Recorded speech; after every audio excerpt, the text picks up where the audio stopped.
already. So. Hello everybody, we are here at the Hills Quarry Products dig site in Cerney Wick, and it's an amazing dig. We've got material from both the Jurassic and the Ice Age, and we have a lot of that material already starting to come out of the excavation site because we are nearly at the end of week 1. Now I'm here at the work zone, so we've got different zones around the base camp.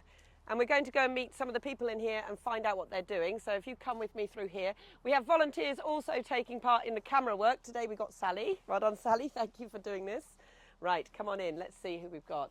So this is a nice space that students can work in, and professionals, experts, all sorts of different people. And we've got Max. Hello, Max. Hi, Sally. Right, Max, how's a good place for me to stand so that Sally can film what's going on in here? Can you give us a bit of a site tour of what's going on here? Right, yeah. So what we're doing here is we're working on cataloguing the invertebrates that have been found over the past couple of days in the quarry out of the Jurassic Callaway's Formation. This is very important work because a lot of these invertebrate species are completely new to science or for the Callaways itself. And so the workflow that we've got going on here is... Oh, come on, let's go and have a look at this then. Who have we got here? Yeah, so over here we've got Millie, who is Hi, very Millie. carefully and diligently washing the fossils that we found, getting rid of some of the mud and sand that's left on them. They're then left to dry over here. Once they're dry, we rebag them, we put them on the desk, where I will then go and identify them. So for example, right now I'm currently working on this specimen right here. This is a horse mussel, Modiolus bipartitus. Oh, look at you can really tell it's muscle, can't you? It looks very similar to the mussels we have today. And this is Jurassic material? This is Jurassic material, indeed. Okay.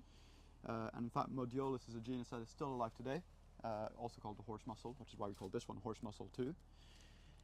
And so what I will do is I will identify it using the documents and papers I've got over here, and I will then give it a catalogue number and write it into an Excel sheet with all that information.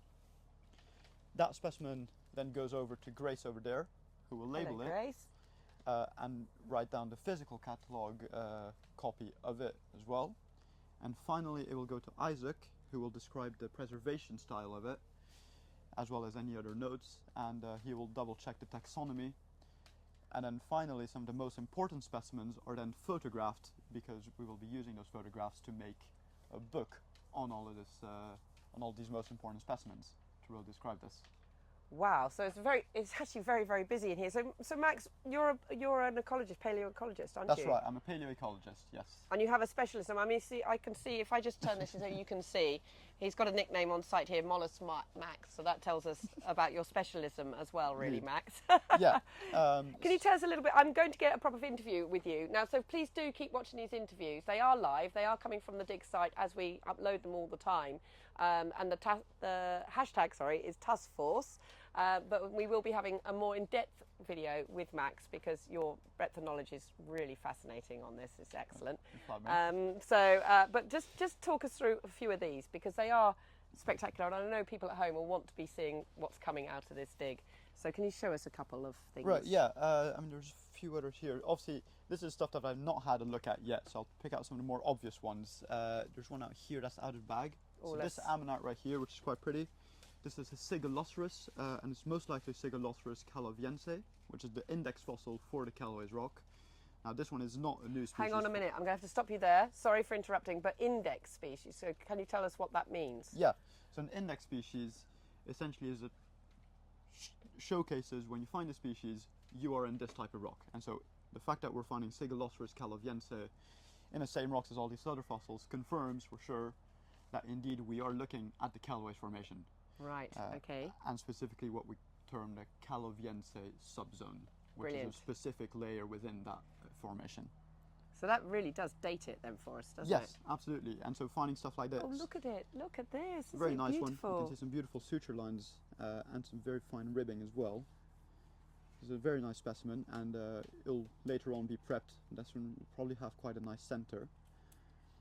So that's quite, that in itself, which you say we're finding quite a lot of these, but that's very important. Yeah, of course. And as a paleoecologist, whether species are abundant or rare, that is very valuable information. And so we don't just discard the common species such as this one, partly because they're pretty, but also because they provide very important ecological information. Just like how ecology nowadays cares a lot about what species are, more and less rare, because that tells us a lot about the makeup of a faunal composition in this ancient sea or in the modern environment that we're looking at. Right, got you.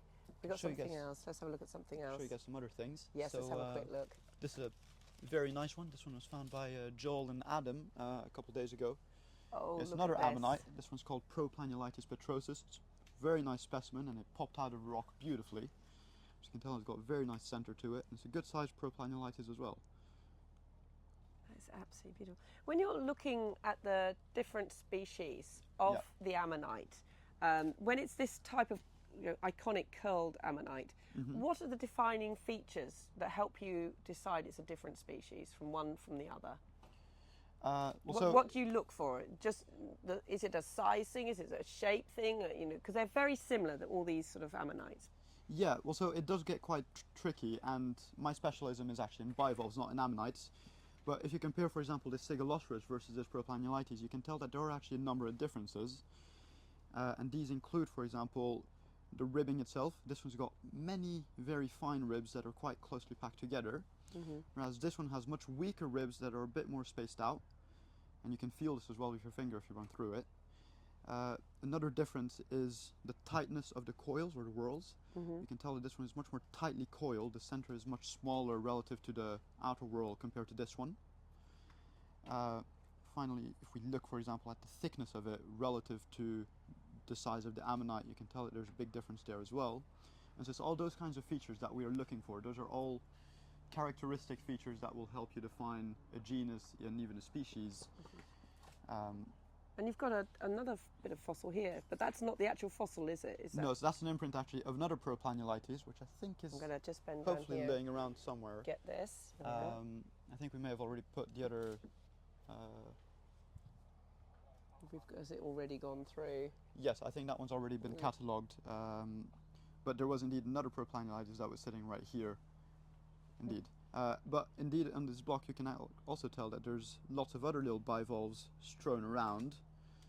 None of them are very well preserved, but it does happen quite often that we get these kinds of multi-blocks, because this Callaway's rock is so densely packed with bivalves and gastropods and ammonites, of course, that sometimes we'll get blocks with multiple specimens on them. I think this here is a decent example of that. Oh, look at this. And so as you can tell Oh, on wow, this one, look at this. Come and have a look at this. there's really a lot going on. So we've got a keel here of a Proplanulates, the same species that we were just looking at. There's a small, I believe, Sigiloscurus there, but I'll have to take a closer look at that. But there's also lots of little bivalves. So this is a Gryphea, the devil's toenail. It's not a very well preserved one. Over here, it's very small, but we've got a small bivalves called Corbula McNeely. And so those are the kind of things that we also need to be looking for. This is another big Gryphea right here. As you can tell, it's absolutely chock full of things. There used to be a Pleuramia sat right here. What have we got here? Just through there? That looks like a piece of wood. Oh, it's a piece of wood. Yes, I believe it is. This here is a cross-section through a little brachiopod. And so as you can tell, just from one block, there are so many different specimens that are completely separate from each other, unrelated really, but these animals all live together. And so that is part of the work that we're trying to do as a paleoecologist, is try and reconstitute this fauna from the ancient times. Well, that is a real snapshot in time there, isn't it? It's Absolutely. a real slice through the ecosystem of that particular environment. Wow. Well, we better let you and your team get on. Thank you so much, Max, and thank you everybody for being here, busily working away and putting up with us as we come and steal Max from you for a second or two. No, thank you very much for that. So keep watching these videos. Max will reappear a bit later on when he's got some time. We're going to grab him and do a little bit more of a sort of intensive chat about mollusks. Absolutely. Is what we're going to do. So keep watching the videos, and the hashtag is TussForce.